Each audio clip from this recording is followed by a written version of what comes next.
주시는 생명의 말씀입니다. 예레미야서 12장. 오늘 주시는 생명의 말씀 예레미야서 12장 1절로부터 17절 한 장을 보려 하는데요. 함께 먼저 같이 봉독하실 말씀은 1절로부터 6절까지 말씀 함께 봉독하시고 말씀을 차차 보면서 같이 말씀을 보시면서 말씀을 듣겠습니다. 12장 1절로부터 6절까지의 말씀 같은 목소리로 봉독하고, 오늘 말씀의 제목은 살아있는 여호와라 라는 제목의 말씀을 가지고 살아계신 하나님을 만날 수 있기를 원합니다. 1절부터 6절까지의 말씀 함께 읽겠습니다. 여호와여, 내가 주와 변론할 때에는 주께서 의로우시니이다. 그러나 내가 주께 질문하옵나니 악한 자의 길이 형통하며 반역한 자가 다 평안함은 무슨 까닭이니까. 주께서 그들을 심으심으로 그들이 뿌리가 박히고 장성하여 열매를 맺었거늘 그들의 입은 주께 가까우나 그들의 마음은 머니이다. 여호와여, 주께서 나를 아시고 나를 보시며 내 마음이 주를 향하여 어떠함을 감찰하시오니 양을 잡으려고 끌어냄과 같이 그들을 끌어내시되 죽일 날을 위하여 그들을 구별하옵소서. 언제까지 이 땅이 슬퍼하며 온 지방의 채소가 마르리이까. 짐승과 새들도 멸절하게 되었사오니 이는 이 땅 주민이 악하여 스스로 말하기를 그가 우리의 나중 일을 보지 못하리라 함이니이다. 만일 내가 보행자와 함께 달려도 피곤하면 어찌 능히 말과 경주하겠느냐. 내가 평안한 땅에서는 무사하려 니와 요단강 물이 넘칠 때에는 어찌하겠느냐. 내 형제와 아버지의 집이라도 너를 속이며 네 뒤에서 크게 외치나니 그들이 내게 좋은 말을 할지라도 너는 믿지 말지니라. 아멘. 기도하겠습니다. 하나님 아버지, 예레미야는 저들이 깨닫지 아니함과 완고함과 완악함과 저를 멸시함과 저를 죽이려 드는 그러한 두려움 가운데에 주님 앞에 질문합니다. 주님, 왜 악인들이 형통한 것입니까? 왜 반역자들이 평안한 것입니까? 주여, 우리는 주님이 공의와 정의로서 우리에게 가장 좋은 것으로 준비하사 영원한 생명에 이르도록 때로는 곤고와 핍박 가운데 때로는 평안과 기쁨 가운데에 쉬지 아니하고 일하시사 가장 선한 길로 인도해 주시는 줄 믿습니다. 그 살아계신 주님을 만나기 원하오니 오늘도 주의 뜻을 발견하게 하사 그 뜻 받들고 주님의 마음을 알아 주님의 뜻을 깨닫는 주님의 기쁨 되는 삶 되게 하여 주옵소서. 예수님의 이름으로 기도 올려나이다. 아멘. 오늘 예레미야 선지자는요, 오늘 읽었던 본문 1절부터 6절까지의 말씀은 질문을 해요. 하나님 앞에 뭐라고 질문을 하는 거 하니, 우리가 아버지 앞에 도대체 왜 5절에 보니까 만일 내가 보행자와 함께 달려도 피곤하면 어찌 능히 말과 긍정해 내가 평안한 땅에서 무사히 요단강 앞에 보니까 뭐라고 합니까? 왜 하나님 저 악한 자들이 형통하고 저 반역자들이 평안합니까? 1절에 물어보고 있거든요. 1절에 여호와여, 내가 주와 변론할 때에는 주께서 의로우시니이다. 그러나 내게 주께 질문하옵나니 악한 자의 길이 형통하여 반역한 자가 다 평안하면 무슨 까닭입니까? 왜냐하면은요, 예레미야는 지금 뭘 보고 있어요? 백성들에게 망한다라는 것을 지금 선포하고 있는데요. 문제는 뭐냐면 그 망하게 하는 나라가 그 아수르라는 나라, 그리고 또 하나는 바벨이라는 나라거든요. 더 강한 나라들이 일어나서 결국은 하나님의 선민인 하나님의 백성인 이스라엘을 지금 어떻게 해요? 멸망시키는 하나님의 도구로 사용하신단 말이에요. 그러다 보니까 이 백성들이 완악해지고 완고해진 것도 도대체 까닭을 모르겠어요. 왜 그럼에도 불구하고 하나님은 또 저런 자들 중에서 평안도 있고 형통함도 있고 또 거기다가 더 악한 자들을 통해 이 또 하나님의 백성들을 멸하게 하사 저들은 또 형통하게 하시고 평안케 하시는지 그래서 도대체 이게 하나님 무슨 뜻입니까? 답답해요, 물어봐요. 우리 그 믿지 않는 자들도 똑같은 경험을 하잖아요. 또 믿는 자들도 도대체 저 사람들은 왜 저렇게 사는데 저걸 다 누리고 살지? 저 분명히 천벌받아 마땅한 사람인데 어떻게 저렇게 잘 되지? 참 이상한 일이야. 이럴 때가 있어요. 근데 저는요, 그럴 때 그게 부럽지도 않고 이상하지도 않아요. 여러분, 그게 진짜 축복인가요? 말씀해 보니까 뭐래요? 하나님, 저들에게 환난도 주시지 마시고 고난도 주시지 말고 괴로움도 주시지 마세요. 그런데 저가 오히려 이것을 통해 어떻게 해요? 그냥 먹고 마시고 쓰고 이것으로 충분해가지고 오히려 하나님 앞에는 멸망하는 자식이 되도록 그대로 놔두세요라는 게 있거든요. 때로는요, 이 악한 자들이 평안과 안식을 누리는 것 자체도 우리에게는 하나님이 주시는 축복이 예비될 때가 있다는 것입니다. 근데 이 예레미야 선지자는 지금 그것을 하나님 앞에 묻고 있어요. 2절에 보니까 주께서 그들을 심으심으로 그들이 뿌리가 박히고 장성하여 열매를 맺었거늘 그들의 입은 주께 가까우나 그들의 마음은 머니이다. 할렐루야. 그냥 너무 답답한 거예요.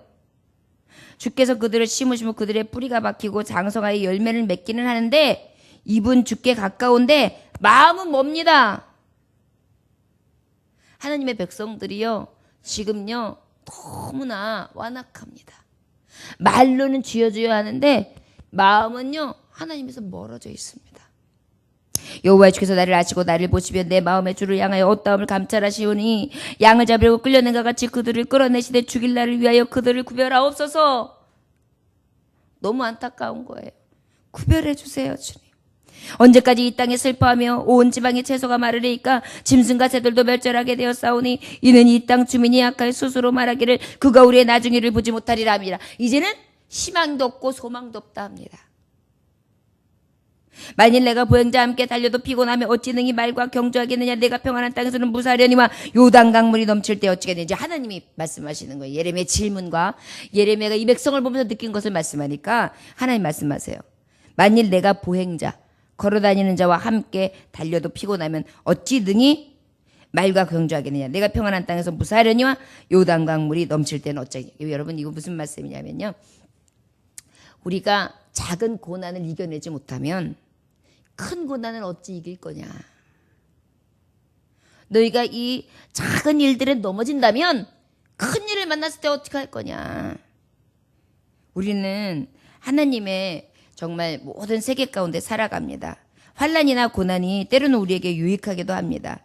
그런데 이 환난과 고난을 만나는 자들에게 있어서 무엇이 있어야 합니까? 이길 수 있는 능력이 있어야 되는데 그것이 바로 어디서부터 와요? 주님께로부터 오거든요. 그런데 우리가 운동선수들이 보통 어떻게 해요? 처음에는 몸풀기를 해요. 그런 다음에 조금 더 강도 있는 운동을 해요. 그러다가 그것이 한 일주일이고 보름이고 되고 나면 더 강도를 올려요.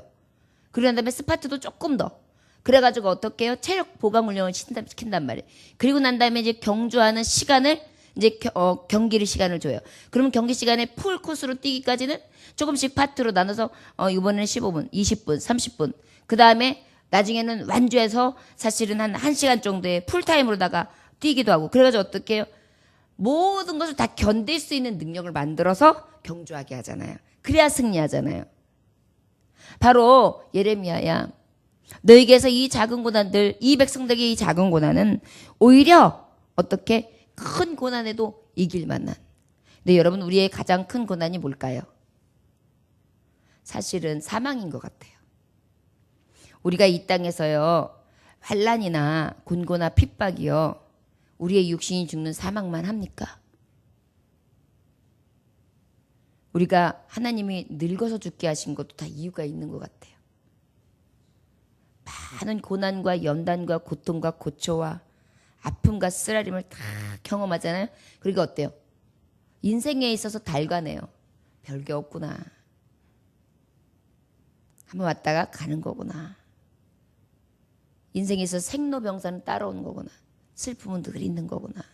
산을 넘고 나면 또 험산줄령은 오는구나. 내가 앞으로 살아도 이런 것들은 반복되는구나.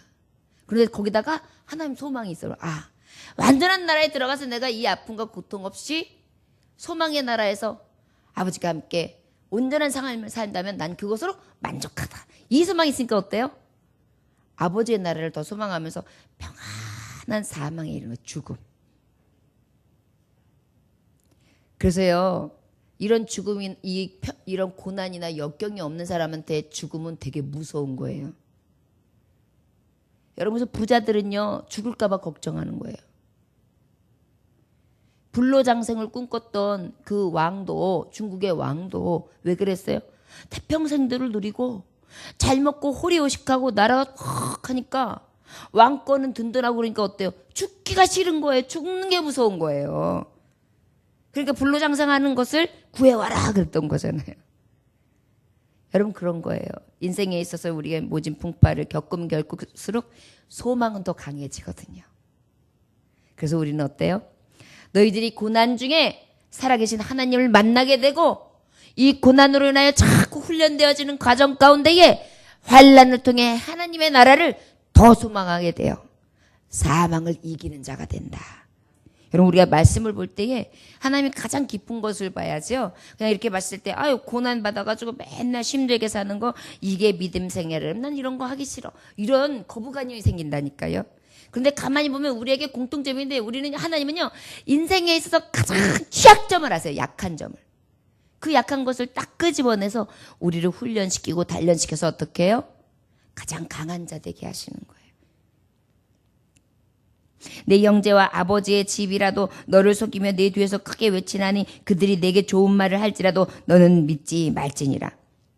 자, 쓴 말을 하던 너에게 아주 귀해 아주 달콤한 말을 하던 인생들은 믿을 게 못돼. 이렇게 말씀하고 있어요. 그러니까 뭐예요?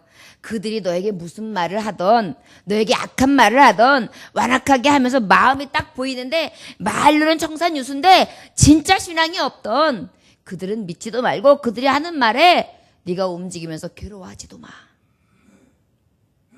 그러면서 이제 7절의 말씀부터 17절까지의 말씀이 뭐냐면 이제 이 이스라엘 백성들이 지금 어려운 가운데도 있지만 하나님께서 회복시키시겠다는 약속의 말씀으로 그렇게 주시는 말씀이 12장의 전체적인 말씀입니다.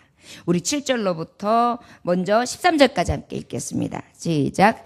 내가 내 집을 버리며 내 소유를 내던져 내 마음으로 사랑하는 것을 그 원수의 손에 넘겼나니 내 소유가 습속의 사자같이 되어서 나를 향하여 그 소리를 내므로 내가 그를 미워하였음이로라. 내 소유가 내게 대하여는 문이 있는 매가 아니냐. 매들이 그것을 에워싸지 아니하느냐. 너희는 가서 들짐승들을 모아다가 그것을 삼키게 하라. 많은 목자가 내 포도를 헐며 내 몫을 짓밟아서 내가 기뻐하는 땅을 황무지로 만들었도다. 그들이 이를 황폐하게 하였으므로 그 황무지가 나를 향하여 슬퍼하는도다. 온 땅이 황폐함은 이를 마음에 두는 자가 없음이로다. 파괴하는 자들이 광야의 모든 벗은 산 위에 이르렀고 여호와의 칼이 땅 이 끝에서 저 끝까지 삼키니 모든 육체가 평안하지 못하도다. 무리가 밀을 심어도 가시를 거두며 수고하여도 소득이 없은즉 그 소산으로 말미암아 스스로 수치를 나가리니 이는 여호와의 분노로 말미암음이라. 자, 이제 황무함과 여호와의 슬픔에 대해서 이야기하세요. 자, 그러면 하나님의 회복은 도대체 어떤 것을 얘기하는 것이냐? 이제 14절부터 시작하는데 앞에 황폐한 것이 하나님의 기쁨이 아니라는 거예요. 자, 악인들이 평안한 것, 그들이 즐거운 것, 이것에 대한 것이 문제가 아니라 하나님은 너희들 지금 이 항무함 같은 게 지금 이 고통이 하나님 앞에 너무나 큰 슬픔이며 또한 진노에 대한 답시라는 것을 말씀하고 계세요. 내가 내 집을 버리며 내 소유를 내던져 내 마음에 사랑하는 것을 원수 손에 넘겼다. 내가 사실 맞다. 원수에게 너희들을 넘겼다. 내 소유가 숲속의 사자같이 되어서 나를 향하여 그 소리를 내므로 내가 그를 미워하였음이로다. 저들이 하나님 앞에 거역해요. 반역해요. 악을 거해요. 아버지 말씀에서 떠났어요. 그래 뭐예요? 숲에서 으렁거리는 사자같이 아버지 앞에 순종하는 그러한 모습이 아니라 반역하는. 내 소유가 내게 대하여는 문이 있는 매가 아니냐. 매들이 그것을 에워싸지 아니하느냐. 너희는 가서 들짐승들을 모아다가 그것을 삼키게 하라. 하나님이 그렇게 말씀하세요. 들짐승들을 모아다가. 많은 목자가 내 포도원을 헐며 내 몫을 짓밟아서 내가 기뻐하는 땅을 황무지로 만들었다.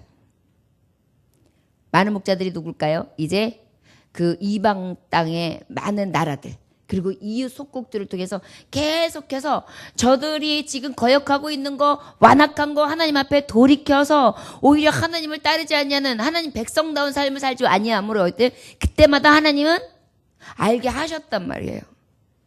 그들을 도구로 쓰셨단 말이에요. 많은 목자가 짓밟아서 내가 기뻐하는 땅을 황무지로 만들었도다. 그들이 이를 황폐하게 하였으므로 그 황무지가 나를 향하여 슬퍼하는도다. 온 땅이 황폐함을 이를 마음에 두는 자가 없음이로다. 파괴하는 자들이 광야의 모든 벗은 산 위에 이르렀고 여호와의 칼이 이 땅 이 끝에서 저 끝까지 삼키니 모든 육체가 평안하지 못하도다. 여러분 생각해 보세요. 다 죽어가고 땅이 삼키는데 어떤 육체가 편안한 사람이 있겠어요?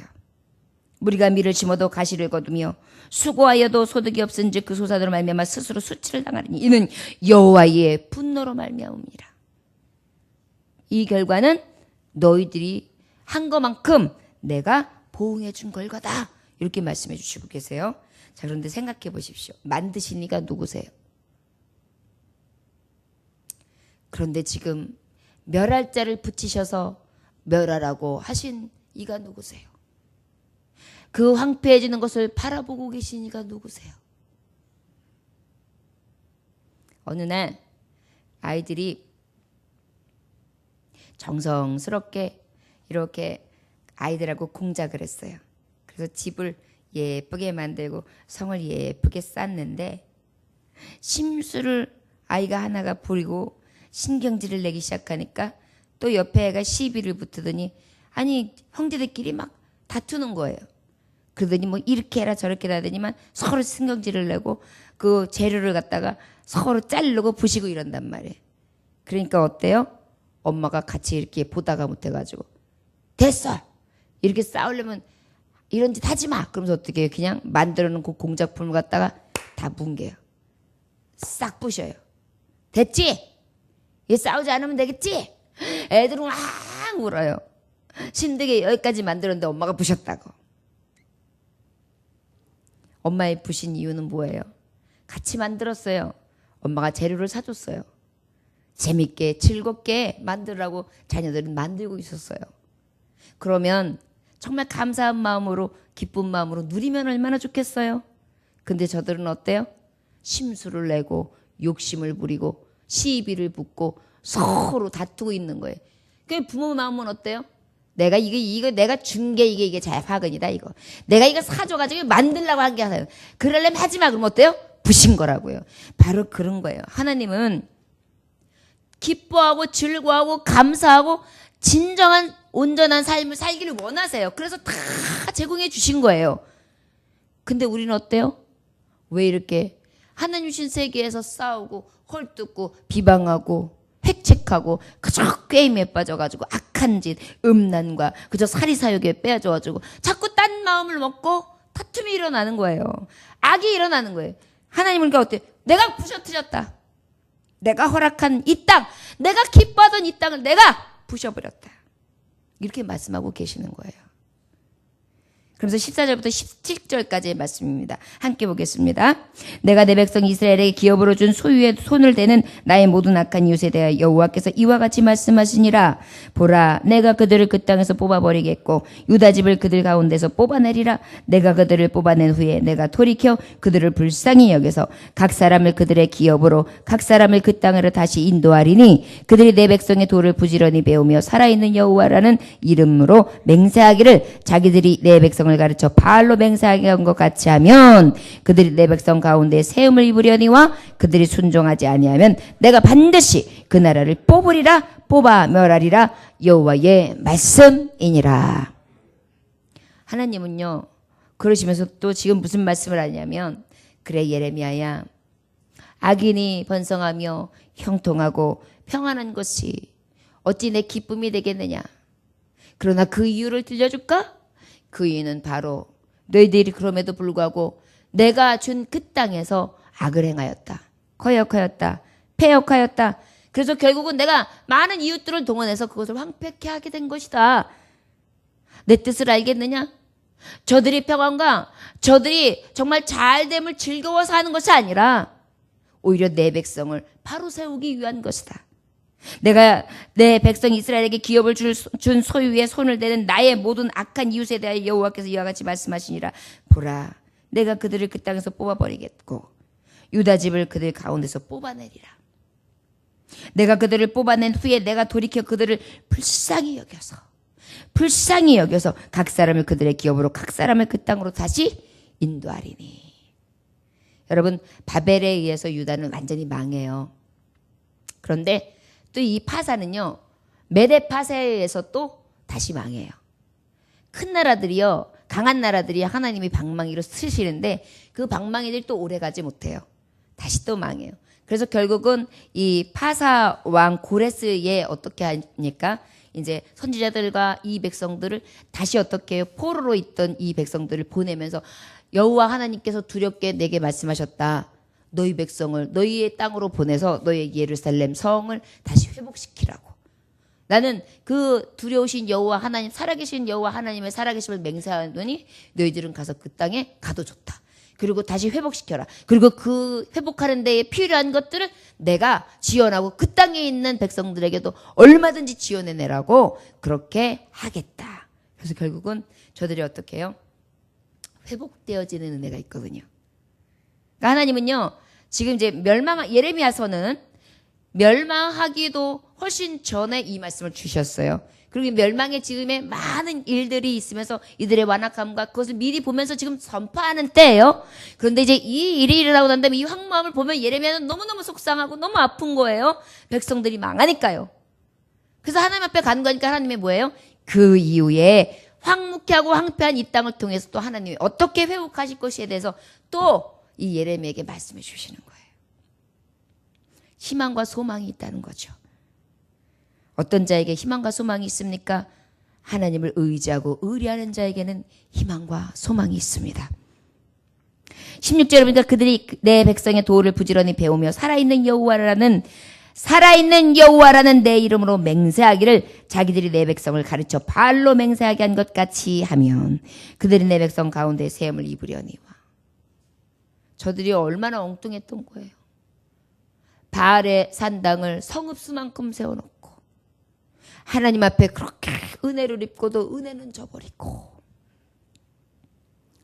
그리고 난 다음에 하나님 앞에 맹세하고 하나님 앞에 충성하는 것이 아니라 바알을 숭상하고 그 앞에서 맹세했으니 이 하나님의 마음에 진노와 분노가 막 일어나셨던 거예요.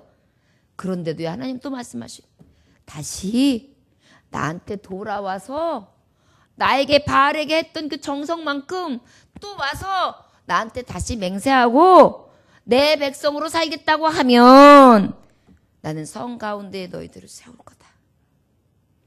그들이 순종하지 아니하면 내가 반드시 그 나라를 뽑아 멸하리라. 여호와의 말씀이니라.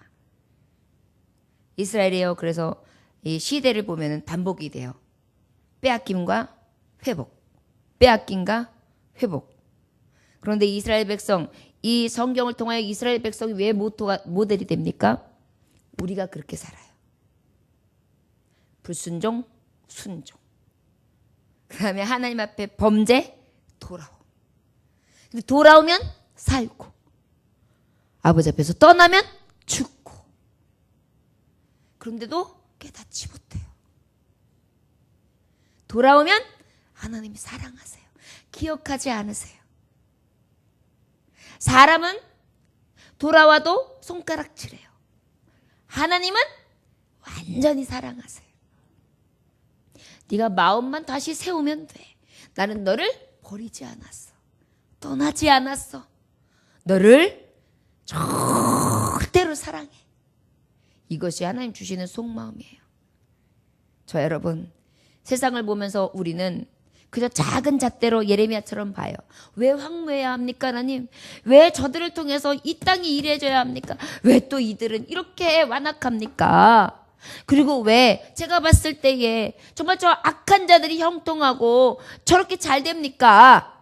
우리는 그런 곳에 마음이 뺏겨요. 하나님은 그거는 마음에 두지 마. 아무것도 아니야. 돌아오는 심령으로 내게 돌아오며 내가 그 악인들에게 줬던 평안 그리고 저들에게 주었던 정말 형통 다 준다. 다시 세운다. 걱정 마라. 자, 여러분, 우리 하나님은 살아계신 하나님이에요. 우리 하나님이 살아계신 여호와라, 살아있는 여호와라 인정만 하고 맹세한다면 난 너희들을 세우리라. 자, 여러분, 우리는 그 살아계신 하나님을 인정하지요. 그 살아계신 하나님을 우리가 사랑하고 너무너무 정말 우리의 가장 소중한 분으로 모시고 있죠. 이 새벽에 이 고백을 드리는 우리는 어떻게 하실까요? 사랑하는 자녀들아, 내가 너를 이 성읍에 세우리라. 형통케 하리라. 평안을 주리라. 악인의 평안과 형통을 부러워하지 말지어다. 기도하겠습니다. 하나님 아버지, 아버지의 징벌에만 우리는 눈을 돌립니다. 왜 이렇게 화를 주십니까? 왜 이렇게 고난을 주십니까? 왜 이렇게 환난을 주십니까? 그런데 아버지의 속뜻은 환난도 고난도 아픔도 슬픔도 아닙니다. 오직 마음이 돌아서서 살아계신 여호와 앞에 맹세하며 주님을 온전히 섬긴다면 기억지 아니하시고 회복시키시사 다시 내가 너를 세우리라. 높이리라. 형통케 하리라. 평안케 하리라. 다시 말해 하나님은 영원히 사랑하신다시는 말씀입니다. 주여, 이 사랑을 받고도 우리는 자꾸 딴 길로 갑니다. 고멜과 같아서 자꾸 바알을 찾습니다.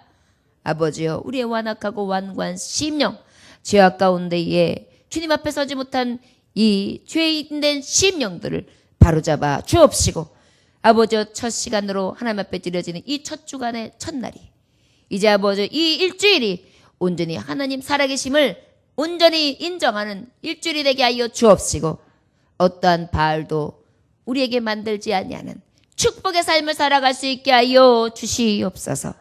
간악한 마귀 대적들이 일절 틈타지 못하도록 주님께서 만져 주시옵시고 동행하여 주시옵시며 만군의 여호와께서 대적하여 주시옵소서.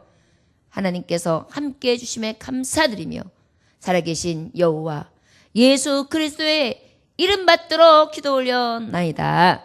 아멘.